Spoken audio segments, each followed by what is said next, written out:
Welcome back to Shall We Proceed? I have today a bonus episode with the most yummy individual in the entire world. I'm telling you, when you see him, you'll fully agree with me. He's yummy, he's chocolate, he's juicy, he's all those amazing things. We have today Mr. Kris Green, aka KGSmooth, the sultry Yeah. sound of Houston. How are you doing? Elise, how are you? I'm doing well, man. Thank you I'm for good. having me back. Look, I had to have you because, I had you on the show before. We had a nice little conversation about Yeah. strange relationships, right? hmm And Entanglements now would be the new word. it is. Listen, I'm like, oh, we have a new word for it, entanglements. Okay, Right. fancy, fancy. Actually, a proper word for it, actually. Yeah, But yeah. I had you on before, and great energy. I loved it. Follow you on social media. You went MIA. You put all these, you put up these pictures, and all of a sudden, I'm like, oh, he's gone. Okay, I'll be back. And then you pop back up on the scene, crisp and clean. Looking lovely in the hot pink. I said, oh, this makes sense. This makes sense. hmm So, I Yeah. mean, in case no one knows who the hell you are, which I don't know why they wouldn't know who you are. Even before what your current endeavors, people knew who you were. I know you as the sultry voice I want to do, doing your quiet storm thing. But also I love voiceover actor, producer, singer, all those amazing little things. But what I love about you is you're so grounded, you're so humble, and you're amazing. So tell everybody a little bit about you really quickly before I finish gushing For over you. sure. Well, just to underscore what Elise said, I am KGSmooth. I host the Quiet Storm on Majic 102.1. I come from a background of, family musicians. So, sing, dance, musically inclined, dance as well.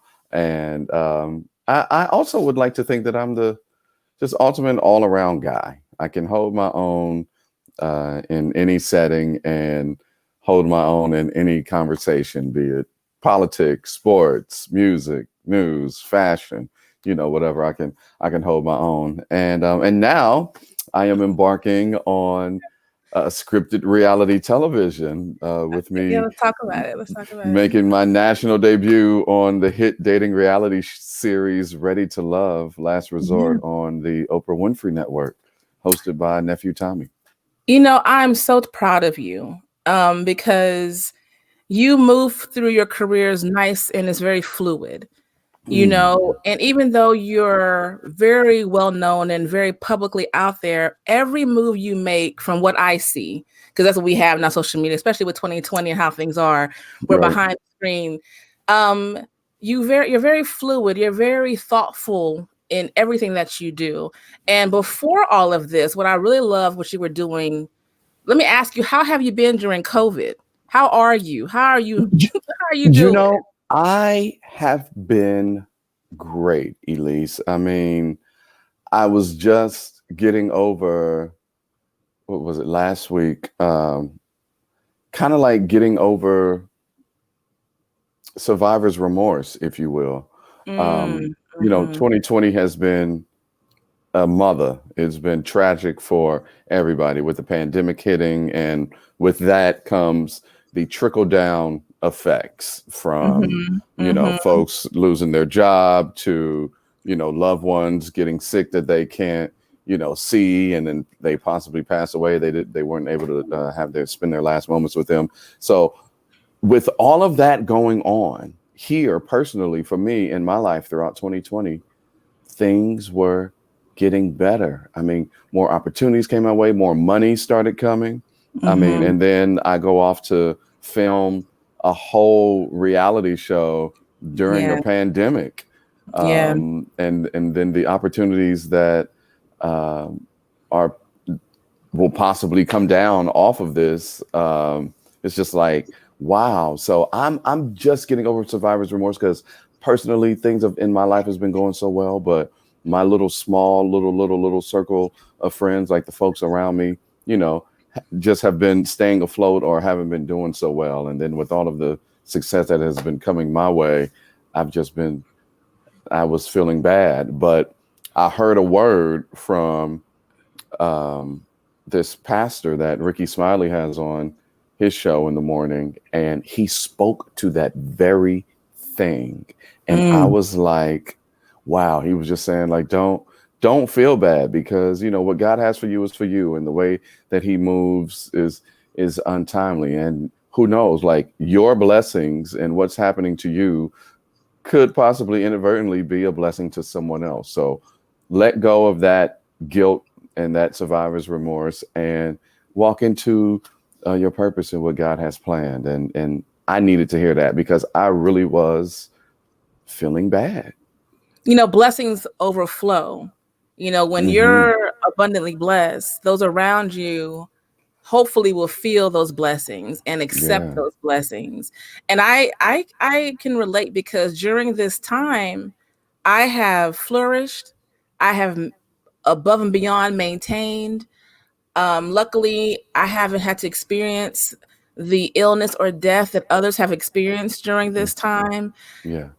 It has built my appreciation for friendships and for those I love and those who are acquaintances.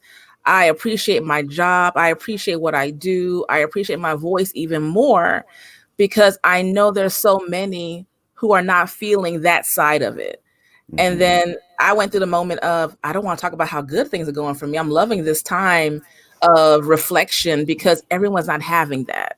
You know Right. what I mean? And also I have to worry about, homeschooling a child or putting a kid through school or all of those things. So I totally understand. And I think I try now to take my positivity and not hide it and not, dim it, and realize that someone may need to hear that and feel that and see that and know that, no, I understand. I know Yeah. life is happening, because so many of us who didn't see one side of life, they're seeing it now. So They their are. appreciation has changed. Yeah, and I think that, 2020, when you go get your eyes checked, if you got 2020 vision, that's perfect vision. This is the Yeah. year of perfect vision. And I think this has been the year of clarity, that a lot Mm, of things have been revealed, and, yes. relationships and situations and people in your life all had to be reevaluated.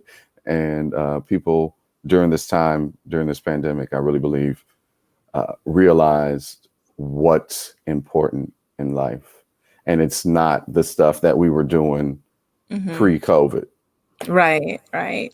And don't let anybody take that away from you, the joys and your ups and downs and your accomplishments, because the doors are opening for you Yeah. and you're kicking them down with, with your chocolate. What did you say in that interview that was, I said, now look at this. I said, all right now. I, Okay. I I said, the I don't know. Some vibration. people were saying, like, I saw how Will Packard Productions had tweeted what I said. They was like, the line of the night, all this chocolate to put you in a diabetic coma. And I was like, what? Oh, I was like, was that the yeah. line of the night? Uh-huh. Uh, I said, but I was like, I okay, forgot I even diabetic said coma. that. I was Yeah. an okay diabetic coma, but I'm proud of you. But you know what? I love what you did before this. Is you were out there helping people during COVID. You took your health and wellness journey. You're a great health wellness advocate. Like your body is your temple. You truly take care of yourself, mind, body, and soul, and it's really encouraging. I'm not there yet, but listen, I appreciate you. That's all But right. It's what a I slow love drip. is Everybody moves on their own time. It's a slow but drip. I love how you had virtual working out. You were doing Oh what you yeah. could to Yeah. be there for people and extending that grace to people even before others were really doing it. What Right. made you want to do that?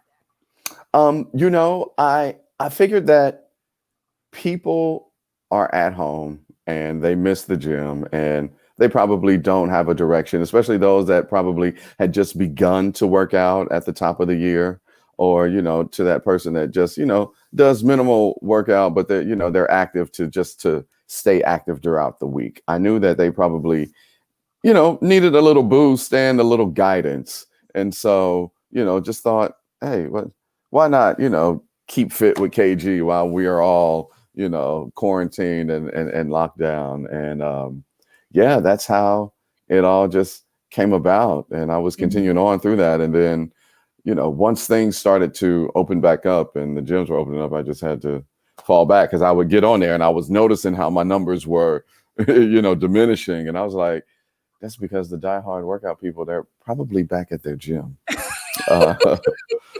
Yeah. So Yeah. the way things are looking, I mean, keeping fit with KG may make it retiring because we may have to revert back.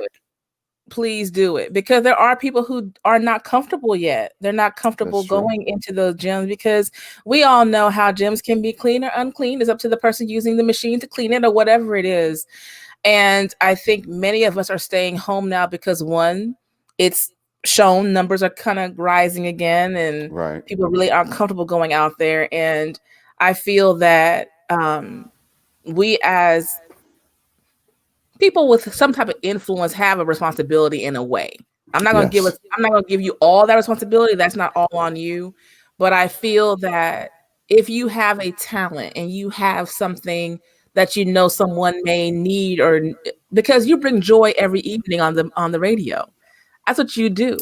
You bring the voice, you bring the calmness. Even with your podcast, you bring knowledge, you bring energy. That's who you are. That's who we know you to be. Yes. So I think you need to bring it back. That's your assignment. Make some time. Okay. Bring it back. There's a lot of things that I need to bring back. Yes. But at least if I'm going to keep it totally a buck. And please do.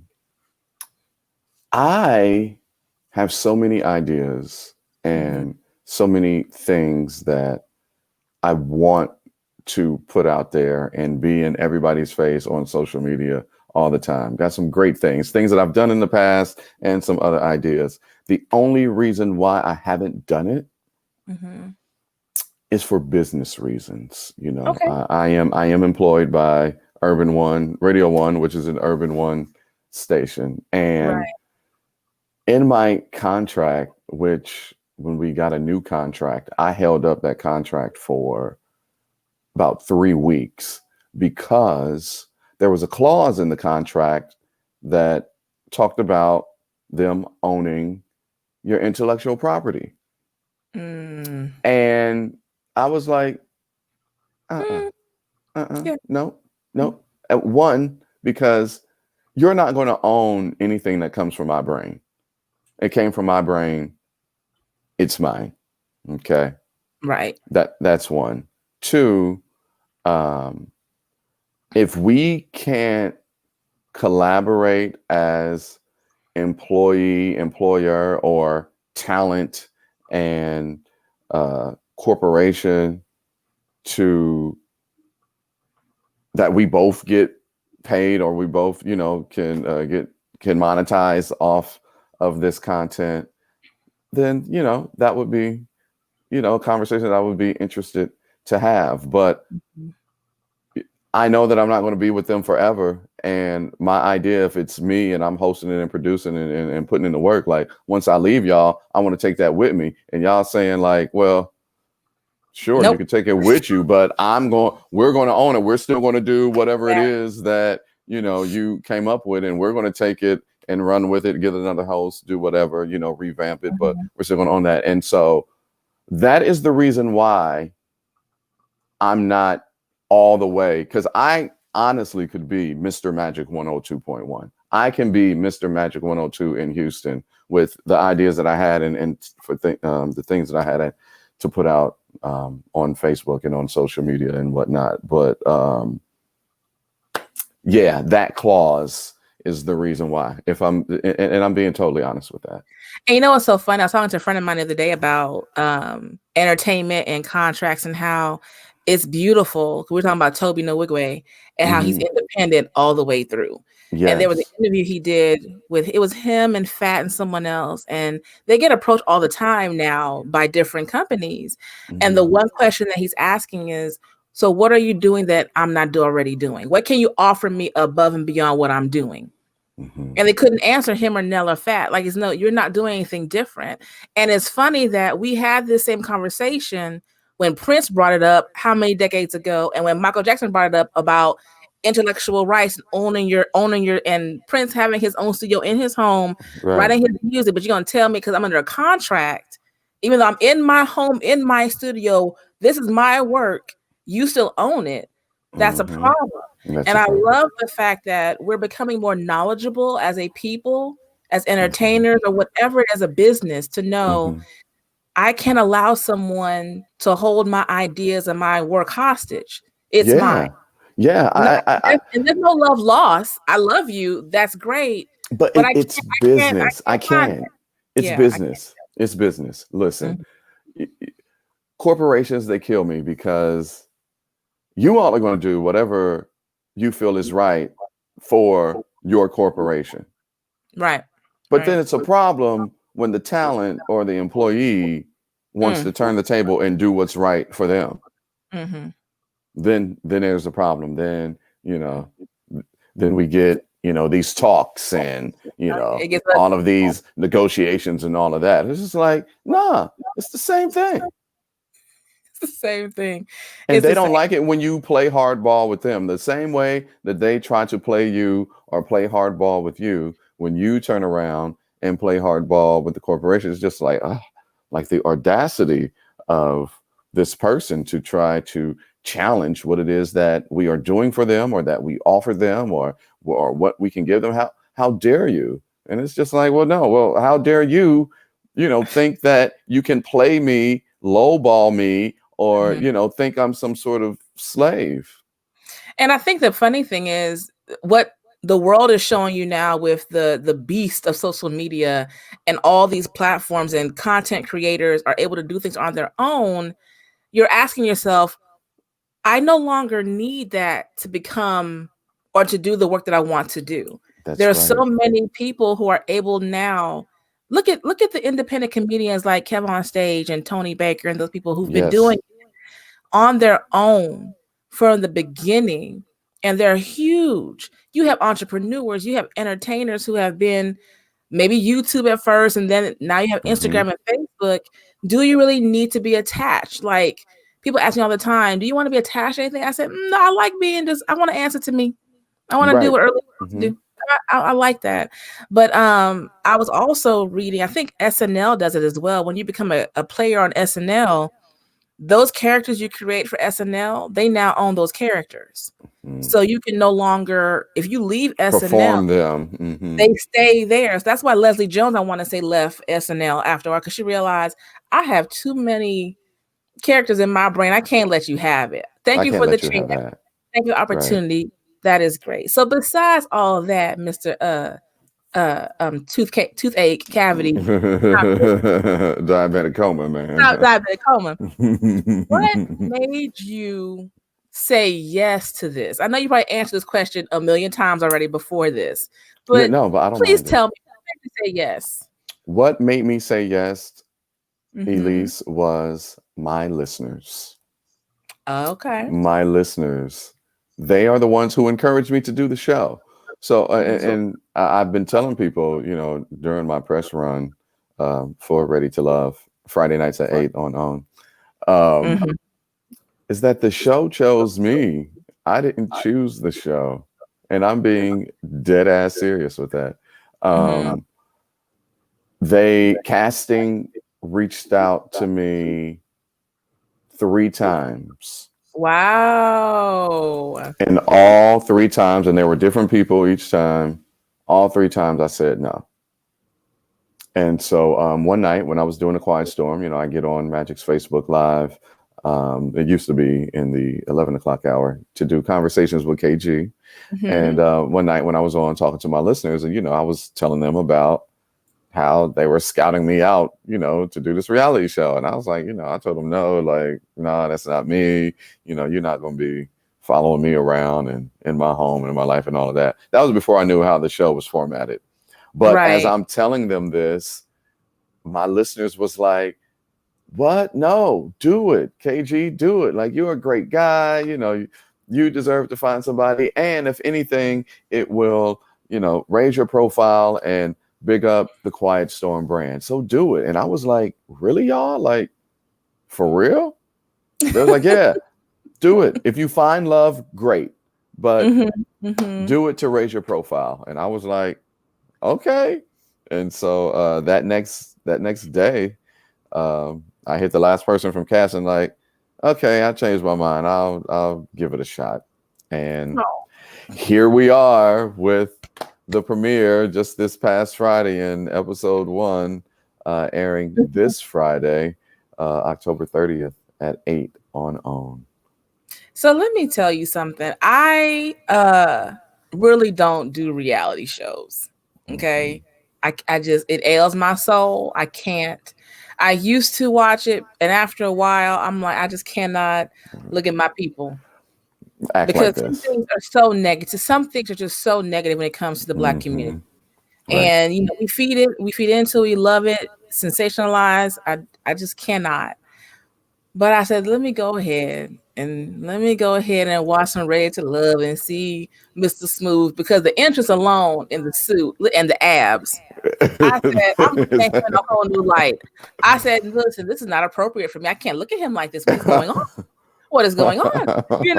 But it was nice that it's Houston's own. So many people from Houston is on the show. Yeah, the whole cast is Houston. The whole cast, right, is from Houston. Yeah. And so many people that, is that 6 degrees separation, that knows someone who knows someone who knows someone. Right. And like that whole cheering, like we all know someone that's, look at this, we're seeing somebody that we know or we hear out here doing it big. And y'all are all so beautiful and so talented and so smart and so successful.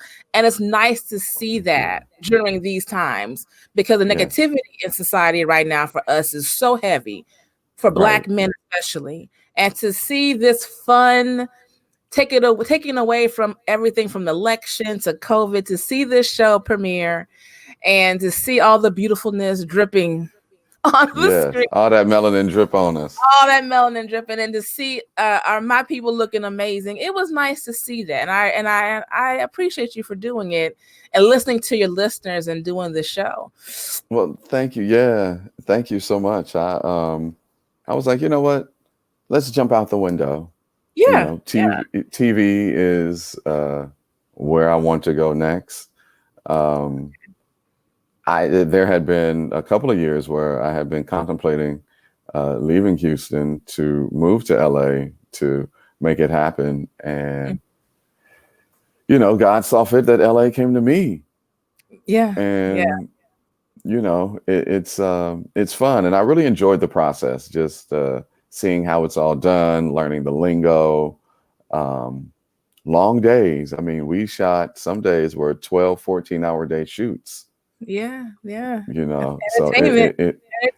that's entertainment. And also entertainment, the editing process and seeing how you look and how they're portraying you. And that's what we're all a little anxious about. But I had got word from the man, Mr. Tommy Miles himself, that I'm good. He was like, oh man, he was like, you ain't got nothing to worry about. The way that he was like, I done seen all the episodes for the whole season. The way that you are portrayed, my brother, is great. So you have nothing to worry about. Let me ask you though, because you've already been a hot commodity for years in the Houston area. You don't debate me on this. I'm not going to allow it. But in all honesty, what are your worries besides the editing? Besides, you've already been in the public eye already, so that you're used to that. Yeah. But what are your worries when it comes to everything now? I do have some reservations, slightly, but they're not overwhelming, Elise. The main one was like some jaded ex, releasing, a penis picture or a naked picture of my body or something, which I don't know if something is out there, but I was asked that question last week. Like, the Twitter is talking, like there's this photo going around and, the streets and the tweets are saying that that's KGSmooth's body. And I was like, what? I was like, oh, well, hey, look, I'm a model. I have taken a lot of pictures. Yeah. And that's the only answer you can have. And plus, I mean, you're 42.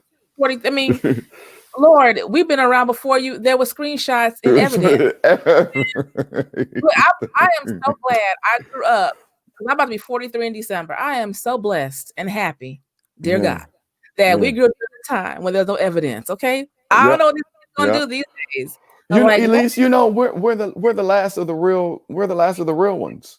We are the last of the real ones because we are right in the middle. We got that old school upbringing, along with, you know, the new school way of doing things and technology. I mean, you were in high school. I was in high school when Windows 95 came out, and that just changed, you know, everything. It was a big freaking deal. And then not to mention, you know, the online space with the AOL and the disk and doing it through the phone where you couldn't be on the phone and the internet at the same time. And then we're also the ones doing BlackBerry chat. Like you only can chat with BlackBerry. Chat. Yep, that or when Black Planet.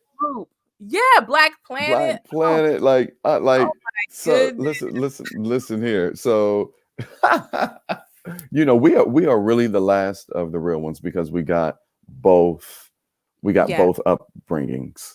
You know what I mean? And because, you know, these new ones now, I don't know what's going on. But I will say, like, little things like that. And then, you know, I already know because the network even told us in, you know, on our Zoom meeting, like, you know, you're going to be famous, like your life is going to change. And people are going to do a deep dive. They're going to go back to a tweet from 12 years ago, you know, and, you know, bring up old stuff. So I'm not really too concerned.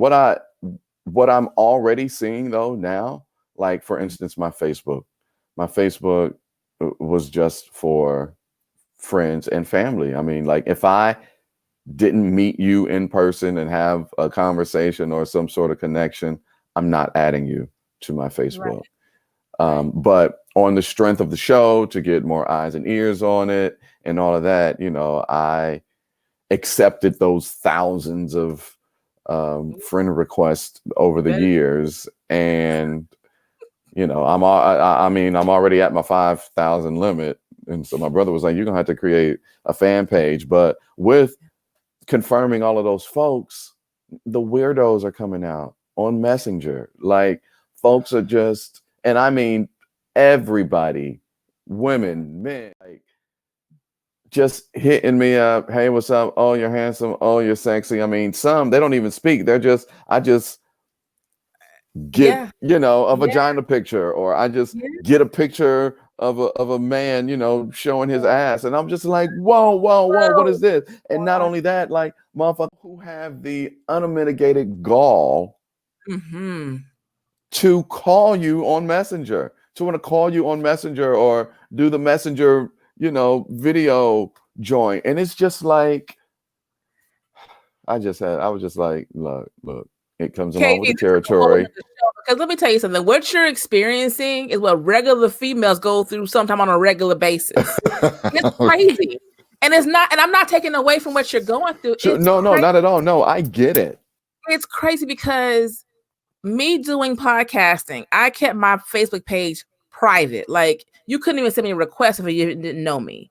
And I took advice from a mentor, you know, Gary. I'm gonna throw him under the bus. At the Sphere was like, Erlene, you need to open your page up to get more exposure. I'm like, I don't want to. Listen, I was stopping. I don't want to. So what I went through with my personal page, I went through all my albums and made them private. No one sees my godchildren, my nieces and nephew, any of my babies. They don't see my family. They can see a profile pic. That's it. And your status updates. And status update. I only post now on my personal page podcast information. I've gotten to the point now where I keep my personal Instagram with that stuff, but anything with the podcast, because I went ahead, I hit public, and the next morning I had like a 500 requests coming through, and I'm like, okay, let me.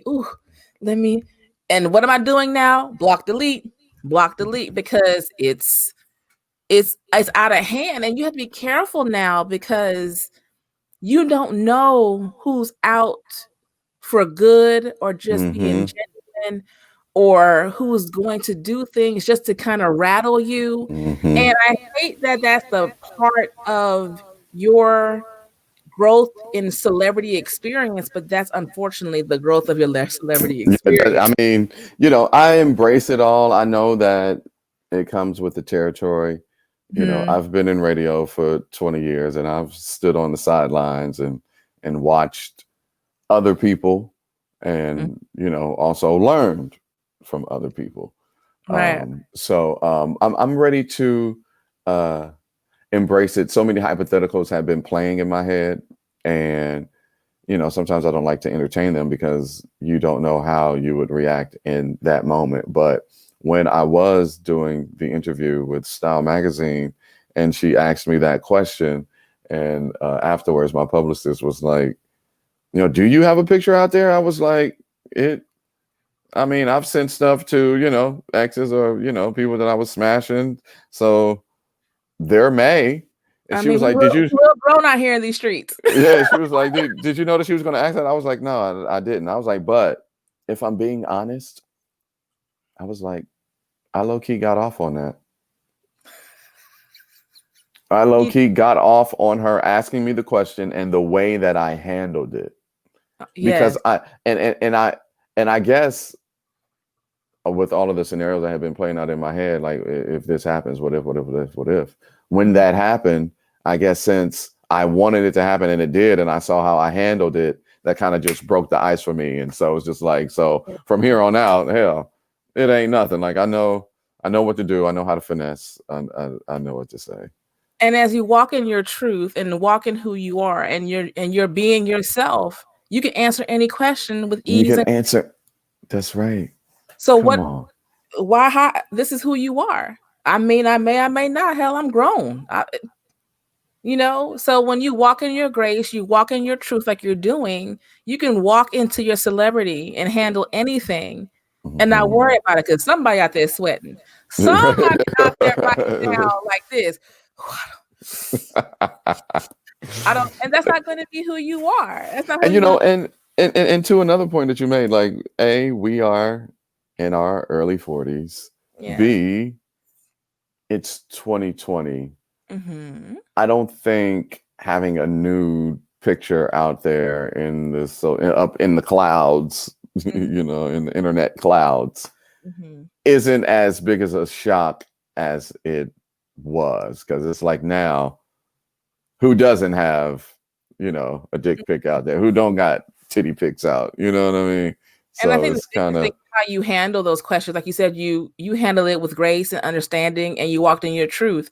Because what you're going to experience, people are going to interview you just to rattle you, just to pick at you. They're not going to come with love and grace and I just want to get to know you. I'm happy for you. They're gonna come with who this chocolate motherfucker here? Who let me break him in down. his pink ass suit. Who this nigga think he is? That he got the confidence to wear a damn pink suit with no shirt. And The I'm here fuck? for it. Like, Who he think he is? who him? Who is he? And they mad about it. And you handle yourself. You've always handled yourself from what I see outside looking in with grace and truth and understanding. So that's why people are drawn to you. And I'm so proud of you. So before I let you go, I'm not gonna hold you any longer. I only had 30 minutes. I'm gonna hold you. Please let everyone know again about the show, where to find you, what's going on with you. Absolutely. Well, first, follow me, find me on social media at KGSmooth. That's Instagram, Twitter, TikTok, Snapchat at KGSmooth. My Facebook is Kris Green. That's a Kris with a K, Green, no E, like green like the color. And I'm Kris on the show, Ready to Love. And that's another thing, Elise. You and the rest of Houston are familiar with the KGSmooth persona, me bringing the warm and fuzzy and sexy at night. People get to see Kris on Ready to Love. They get to see Kris, and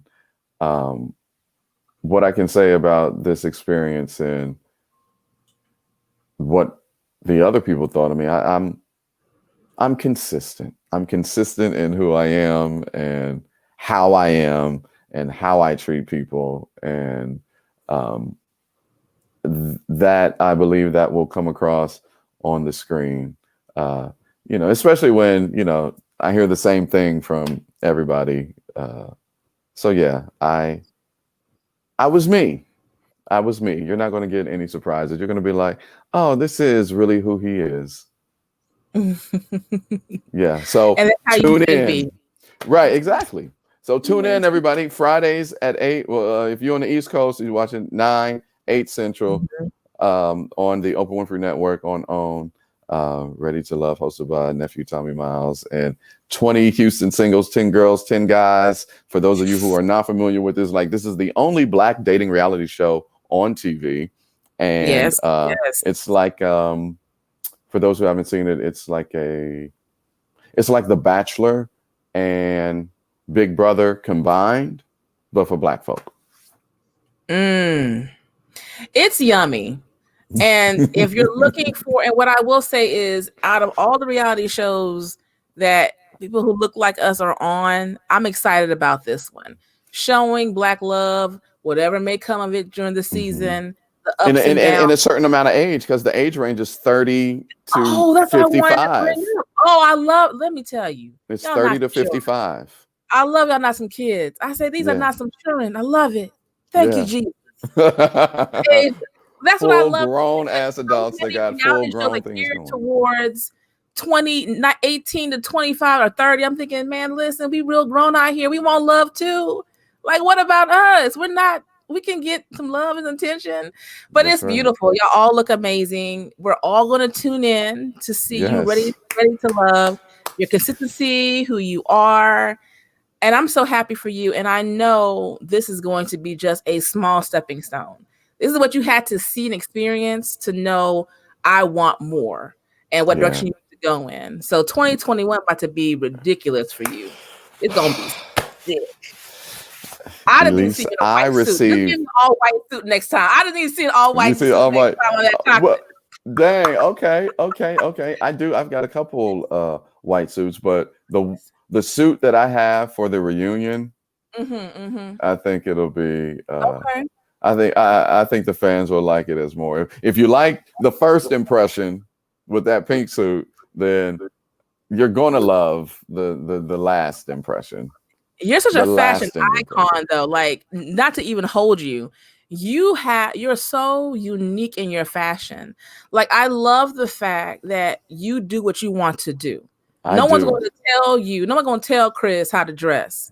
If you want to wear it, you're going to wear it and walk around here like this is.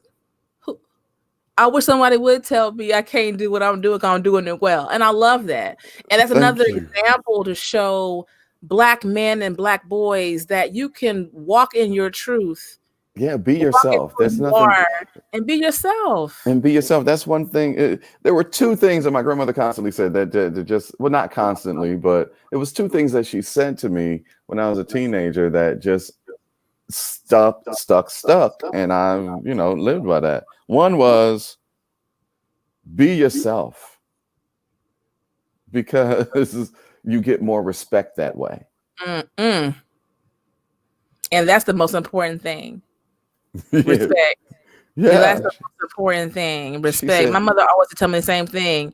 My biggest friend, my mom, I never got a spanking growing up. People, my family, my kids, siblings hate me because I never got a spanking growing up, because my fear was disappointing and not getting respect. Don't disappoint me, and respect yourself so you respect me. Respect yourself, and you know what that looks like. Right. And you walk in respect, and you walk in truth and grace, and it's really amazing. And we're going to check you out. We're going to check you out every Friday on OWN. Ready to Love, Kris Green. Thank you so much. Diabetic comas. Thank you so much for thank you for having me again. And you are welcome anytime. You know this. Anytime you're welcome. That's a bet, because we have it's just great conversation. You just really solidified your top spot in my mind on interviewers. Oh, well, thank you. I didn't want to ask. Listen, I didn't watch any of them interviews you were on. I ain't doing that. Good, great. I don't do that either. When I do, other celebrities and other people, like, I don't watch other interviews. you know, if you talked about it with somebody else, okay, you didn't talk about it to me. Like, and I may know a little bit, like I may read up on some things, but I'm not going to watch anything. Yeah. So, no, yeah, you're incredibly dope, and I would love to come back. And you are welcome. Anytime you want to come back, I'm going to ask you numerous times because I have this show idea that I need to have you on. Listen, okay, I need to have you on it. I mean, let's go. Yeah, we got to do it, and I want to wait till the season's over with. Let you do what you have to do because this is a good one. I want to have you on that one. But once again, we're going to follow you on every social media platform. I'm going to make everyone do it. It's going to be in the show notes. We're going to watch the show every Friday. This show is going to come out on Thursday of this week. So I'm going to have it come out the day before your show airs on Friday. You're my bonus person. Hey. Thank you so much for taking the time. I know you're busy. I appreciate you. Yeah, just about to get ready for the Quiet Storm tonight. Oh, yes. So please, and it's, seduce our ears tonight. But thank you. I appreciate you. You are amazing. And I see big things for you. Thank you so much. I receive all of that. Thank you. And thank you, everybody. Shall we proceed? Yes, indeed.